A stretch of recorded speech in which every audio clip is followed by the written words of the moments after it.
Okay, round two, actually round three of this job right here. Coming back, and I tell you what, you gotta love it.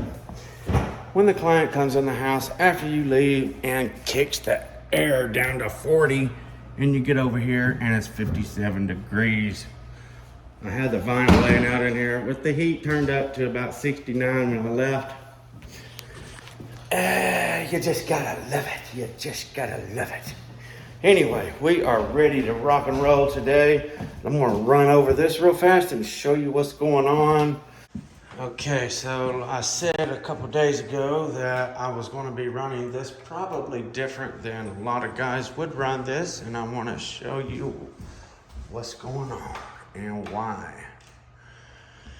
So, typically, this is under 12 foot right here. It's like 11.9 or something like that, 11.6. It's not too bad.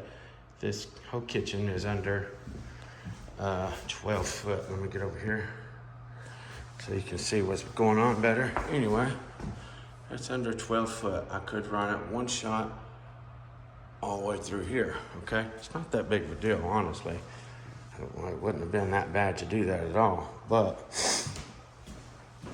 I got this long piece here to do also that connects to it. So what I've done, I have taken this, instead of having seam, two seams here, and also don't forget, shoot, it smells like cat piss in here. Also, I've got this bathroom and the other bathroom on the other side of the bedroom. We got to get out of the vinyl too as well. So what I did, I cut this piece right here. Let me show you what's going on. I cut this piece. This is one piece right here. And it is 6'9" by 19 something, I can't remember. So I cut this down, 19 whatever feet, and I went ahead and cut it down to 6'9". What's going to happen here? This is going to be my first piece that I install. It's going to go all the way from this doorway, shoot straight down there, and get all these little closets and utility room and all that in one piece. So I'll line this wall right here. Right here, I won't line it, but you know, I'll straighten it off of that. And then all that'll be one piece. What cut off the side of that is a 5'3" by 19, whatever. That's going to get both of my bathrooms over there, and what will cut off the side of this will get that bathroom and the other bathroom on the other side of the house. So I got that run, one shot there. It's going to be one seam right here. Now, because I've done that, I'm working with a small piece right here, okay? This is like a 12 foot plus a match. That's what I did on this piece right here.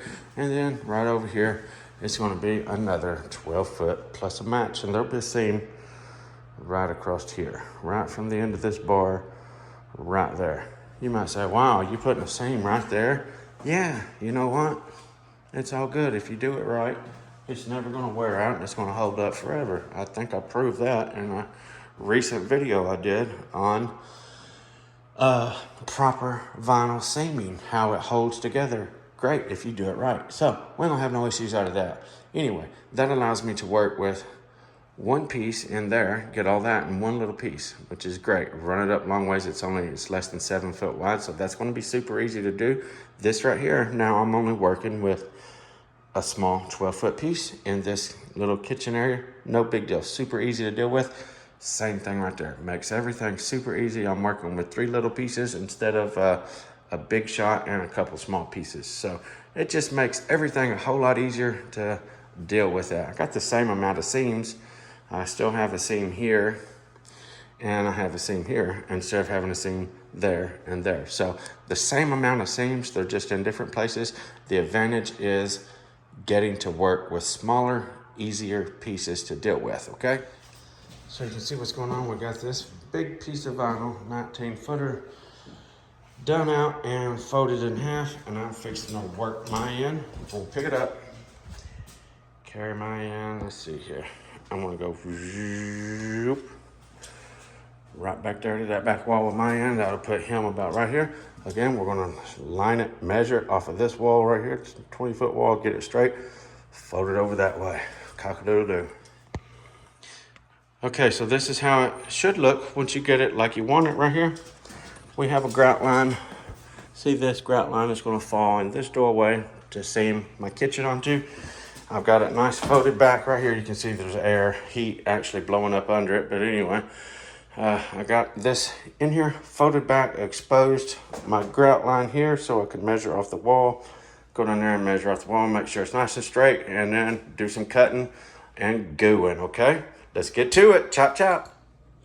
Oakley dokley, we got this whole wall all trimmed down, ready to go. Got this vent cut to keep it from blowing up. Got the other vent down there cut to keep it from blowing up. Now I am fixing to make my little slice right here. Zip straight up there, fold that over, get these closets folded over in there. I'll probably go ahead and cut this thing completely down, then fold it back out and glue it. We'll see what happens. I like to have it all pre-cut and ready to go before I start gluing. That way I'm not trying to maneuver vinyl and having glue on there, getting on my knuckles as I'm tucking it under the door jambs and all that kind of stuff to get it cut properly and all that good stuff. So this is what I'm planning to do right now.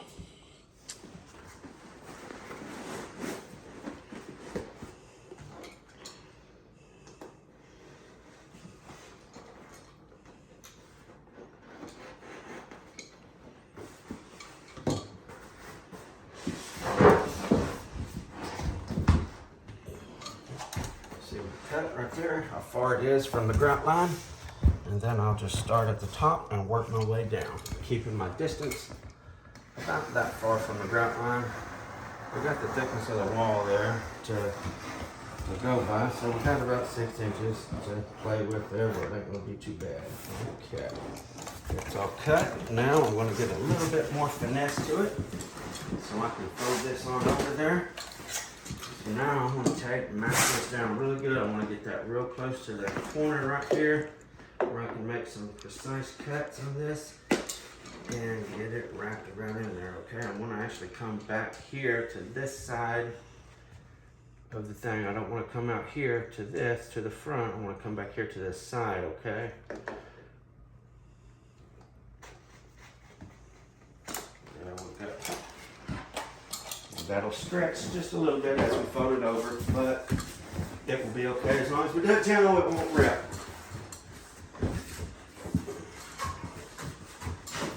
Notice I'm holding the tension off of it until I get myself over here to make sure everything is going to be good. So, just as I said, you can see it stretching out there. I'm going to pull the tension off of it by lifting this back up. Give me a little slice right here down the back side of the door jamb. That's going to free up the tension. Go ahead and cut some of that extra off. Throw that back over there. Now I should not have an issue with it having too much tension to where it's going to rip. Okay? We're going to get this all folded out. Fold it over there. Push the bubbles, whatever bubbles there are. And it is ready to cut down. Now it's ready. I'll start right there. Work my way right around. Boom, boom, boom. And the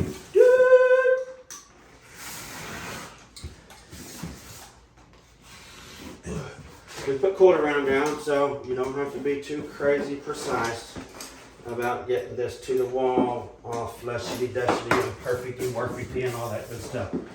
So not a big deal at all. We just put our knife down there and give it a cut. Because again, 5/8 quarter round goes down all around the walls, and we do that ourselves too. We trim it out. So I know we're getting 5/8. I know we're getting the 5/8.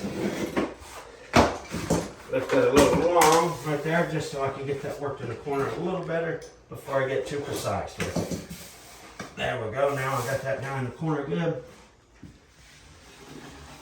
Cock-a-doodle-doo and cock-a-doodle-doo.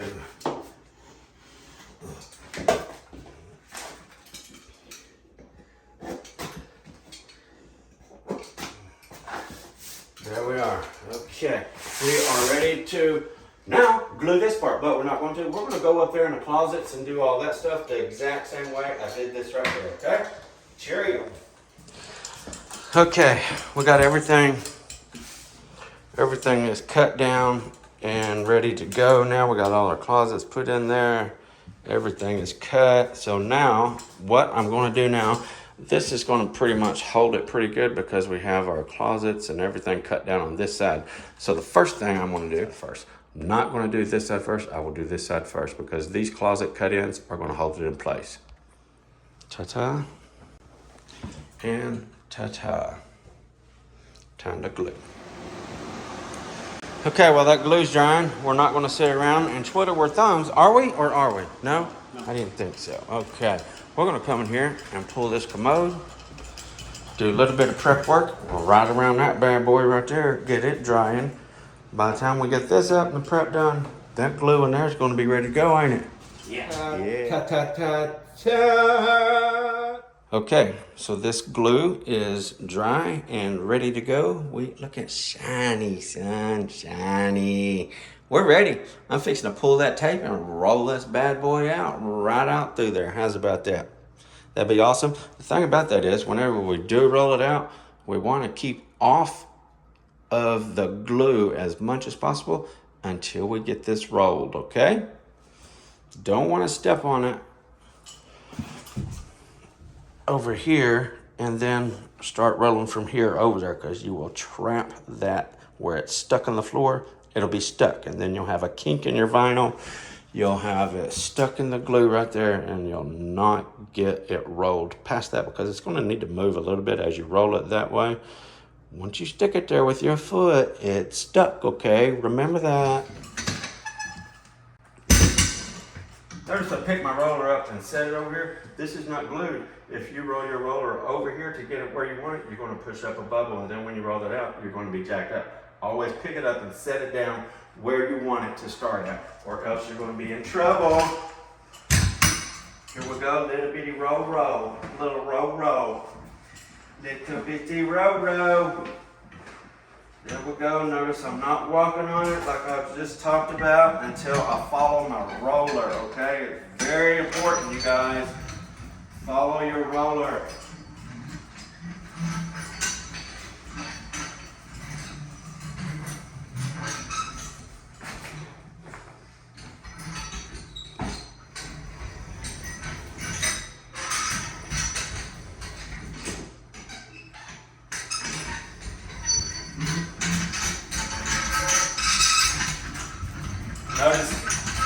Notice each time I make a pass up or down, my roller is actually scooted over about 4 or 5 inches, okay? Don't want to try to get the whole width of the roller, just so you make sure that you don't miss some while you're rolling. That may not seem like a big deal to leave a little line like this in between your roller. Say I rolled here, and there's a little strip right here that ain't rolled. That's going to be a problem in the future, I promise.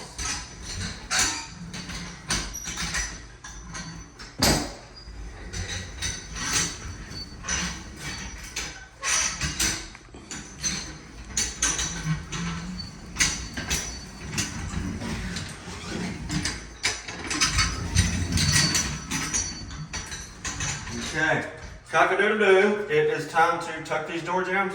Fold this side back and spread some glue. Got this side glued. We're gluing this side. It's really, really, really important that you lift your vinyl up and get all the way back to your glue that's already on the floor.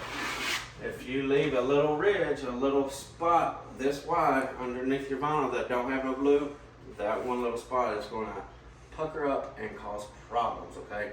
Gotta reach the existing glue. You gotta pull back like this and get to your glue. That's why it's important to keep a halfway straight line whenever you're making your first run of glue down here. This edge has got to be nice and straight, or else you're going to pull back like this, and the glue will, if you go curves like that, when you pull back to get to your glue, you're going to have to like reach way back and under to get glue that here when it's tight, when it's glued here, and you ain't got no glue here because you didn't go in a straight line. So whenever you're making your first pass of glue, definitely go in a straight line.